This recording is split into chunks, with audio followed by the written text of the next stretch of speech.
जैसे देखो आप, पर्युषण आते हैं, अब कुछ कुछ क्रांतिकारी मंदिर मार्गी पैदा हुए, अक्ल नहीं, पढ़ाई नहीं, ज्ञान नहीं, और किसी गंभीर साधु साध्वी से चर्चा विचारणा नहीं, तो बोर्ड पर लिख देते हैं कि सभी लोगों को भगवान महावीर के जन्मवाचन के समय में बधेरने के लिए सूखा गोला लाना है। सूखा गोला नहीं लाया जाता, सूखा गोला बधेरा नहीं जाता, शास्त्र सूखे गोले की बात नहीं कर रहा। पर्युषण के दिन है तब भी भले लीलोत्री हो, हरा नारियल ही बधेरना है, यही नियम है। बोलिए आप, दिमाग में उतरती है बात आपके? हरा नारियल ही बधेरना है, सूखा वो सूखा है, वो लक्कड़ है।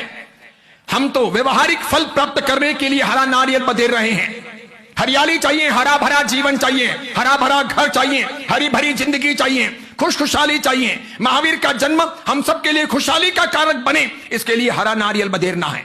वो आत्मा का प्रतीक भी है, वो लक्ष्मी का द्योतक भी है, वो बधेरना है। ऐसा कहा हुआ है। जब से बधेरने की प्रक्रिया आई, शास्त्र में कहीं पर भी सूखे नारियल की बात नहीं की गई, हरे नारियल की बात की गई। आप कोई सूखे नारियल की बात करें और ये बात 2-3 साल, 4 साल, 5 साल से कि वो नारियल का पानी ढुलेगा, फिर चींटियां आएगी, फिर हिंसा होगी ने, और पर्युषण चल रहे हैं, लीलोत्री का परित्याग होता है, इसलिए हरियाली नहीं वापरनी चाहिए, हरा नारियल नहीं फोड़ना चाहिए। बस इतनी सी बात के लिए सब। अब पर्युषण चल रहे हैं तो स्नान तो कर रहे हो, कच्चा पानी का उपयोग कर ही रहे हो, पूजा करने जाते हो तभी। पर्युषण चल रहे हैं तो भी चल ही रहे हो, गाड़ियां भी चला रहे हो, बैठ भी रहे हो, आ भी रहे हो। हाँ, इन सब से मुक्त होना है तो सबसे अच्छा रास्ता है, जैसे हम साधु बने हैं वैसे आप औषध लो। तो आपको नारियल भी नहीं, कच्चा पानी भी नहीं, हरियाली भी नहीं, कुछ भी दोष लगाना ही नहीं, वाहन भी नहीं, लाइट भी नहीं, पंखा भी नहीं, बस चुपचाप अपने में रहो। वो है उचित मार्ग। अगर ये नहीं करते हो तो फिर ग्रस्त हो, तो स्नान भी करोगे, मलमूत्र विसर्जन करोगे, पानी का उपयोग करोगे, खाना भी खाओगे, व्यापार भी करोगे, पैदल भी चलोगे, गाड़ियों में भी जाओगे, लाइटें ऑन करोगे, पंखों में सोओगे, सब प्रकार की विराधना होगी। वहां विराधना में कहीं पर भी आपको पर्युषण नजर नहीं आ रहे हैं 8 दिन, और एक नारियल फोड़ने की बात आई और दिमाग में आ गया कि पर्युषण चल रहे हैं। शास्त्रों ने इसको मना किया है कि यह पागलपन है, मूर्खता है। ऐसी आज्ञा नहीं है। आज्ञा यह है कि हरा नारियल बधेरना है। पोसार्थी को बधेरना ही नहीं है, साधु को बधेरना ही नहीं है। जो पोसा लेके बैठा है, साधु तुल्य जीवन आचरण कर रहा है, उसे बधेरने की आवश्यकता नहीं है, वो उससे उत्तम जीवन प्राप्त कर चुका है। यह शास्त्र की आज्ञा है। अब जब ये बात सुनेंगे, कई लोगों के दिमाग में उतरेगी नहीं। इसके लिए मेरा भी पुण्य चाहिए कि मैं कुछ कहूं और लोग समझें। लेकिन किसी भी बड़े आचार्य भगवंत से, किसी भी समुदाय के आचार्य भगवंत से पूछ लो, बड़े आचार्य भगवंतों, वो कहेंगे यस, हरा नारियल ही बधेरना होता है, सूखा नहीं बधेरना होता। हां, पर्युषण में जो महावीर जन्मवाचन के दिन खाना बनाया जाता है, समीवात्सल्य किया जाता है पर्युषण के बीच में, महावीर जन्मवाचन के दिन, उस पर कंट्रोल होना चाहिए।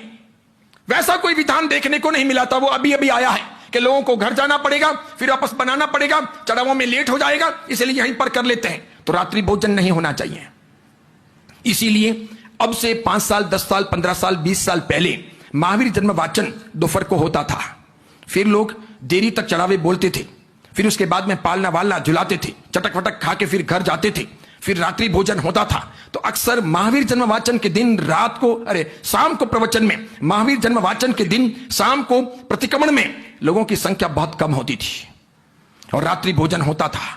इस पूरी परंपरा को छोड़ने और तोड़ने के लिए बड़े क्रांतिकारी साधु भगवंतों ने तय किया कि जन्मवाचन दोपहर को नहीं, सवेरे किया जाए। 1 घंटे का ही उस दिन लगभग प्रवचन होता है। तो 9 बजे प्रवचन शुरू हो, 10 बजे प्रवचन पूरा हुआ, 10 से 10:30 तक तैयारी कर ली, 10:30 बजे वापस महावीर जन्मवाचन की प्रक्रिया शुरू हो, तो 1:30 बजे, 2 बजे, 2:30 बजे तक तो महावीर जन्मवाचन हो जाएगा। उस समय लोग भोजन कर लेंगे, रात्रि भोजन नहीं होगा, सुचारू तरीके से सब काम चलेगा। इस प्रकार होती है व्यवस्थाएं। इसीलिए सब लोग समझिएगा, सोचिएगा, आगे बढ़िएगा। अपने यहां का महावीर जन्मवाचन भी सवेरे होगा।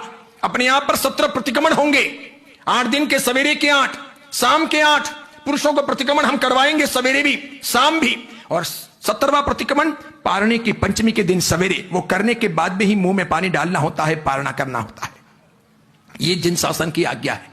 ऐसे नहीं कि बेजू बावरे के दिन 7 दिन, 8 दिन में, बेजू बावरे की तरह 8 दिन में 1 दिन कटासना समेट करके रोते लटकते आ गए, जहां तहां भी बैठ गए, ज्यों त्यों संवत्सरी का प्रतिक्रमण किया और वापस समेटा, रख दिया और चलो गए।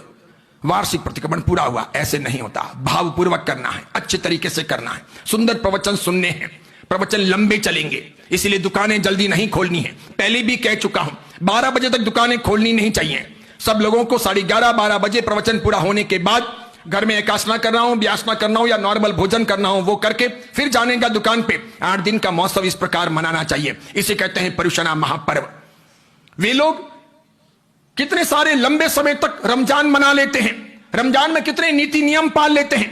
ये जो केरला में जाते हैं ना काले कपड़े पहन के, अयप्पा स्वामी वाले, ये लोग कितने दिन तक अपने नीति नियम पालते हैं, कितने दिन तक ये लोग जमीन पर सोते हैं, कितने दिन तक ये लोग काले कपड़े पहनते हैं, कितने दिन तक ये लोग किसी प्रकार का अपराध नहीं करते, इतना ध्यान रखते हैं, मांसाहार नहीं करते हैं, और फिर पदयात्रा करते हुए या गाड़ी में अयप्पा स्वामी के दर्शन करने के लिए पहुंचते हैं। इस प्रकार वे लोग महीने महीने, सवा महीने और 1.5 महीने के रमजान हो या अयप्पा स्वामी के कार्यक्रम हो मना लेते हैं। अपने यहां तो 8 दिन के पर्युषण है, और कई लोग ऐसे हैं पर्युषणों के अंदर मंदिर में कतारें लगाएंगे, वहां चढ़ावे बोलेंगे, खुश हो जाएंगे, बस भक्ति करेंगे, रोशनी करेंगे, और बाकी प्रवचनों के बारे में, सामायिक के बारे में, प्रतिकोण के बारे में कुछ नहीं, औषध के बारे में कुछ नहीं। यह भी अज्ञानता है, ऐसी भगवान की आज्ञा नहीं। गृहस्थ अगर औषध नहीं लिया है तो भी उसे सवेरे स्नान करके पूजा करनी है, स्नान के पहले प्रतिक्रमण करना है, पूजा के बाद में व्याख्यान में जाना है, पर्युषण के पूरे व्याख्यान सुनने हैं, और उसके बाद में आपको अपने भले व्यवसाय के लिए जाना हो या फिर अवकाश पालना हो, शाम को पुनः प्रतिक्रमण करना है, कम से कम 2 समय तो गुरुवंदन करना है, मिनिमम छोटा सा भी पचकान लेना है, रात्रि भोजन का परित्याग करना है। ऐसी बातें हैं। चलिए, काफी समय हुआ, सब बातों के लिए आपको साधुवाद देता हूं, समझाया है, समझिएगा, और इस मामले में कुछ भी प्रश्न पूछना हो तो पूछिएगा, जानकारी पूर्वक मैं आपको जवाब दूंगा। कोई बात मुझे समझ में नहीं आएगी तो अलग अलग समुदायों के बड़े आचार्य भगवंतों से पूछ करके भी आपको रेफरेंस ला करके दूंगा। जितना जाना, जितना समझा, आपको कहने का प्रयत्न किया है, ध्यान रखिएगा। चलिए, अब एक 15-20 मिनट के लिए बहुत अच्छे लाजवाब 3 दिन तक चलने वाले विषय पर चिंतन मनन करते हैं।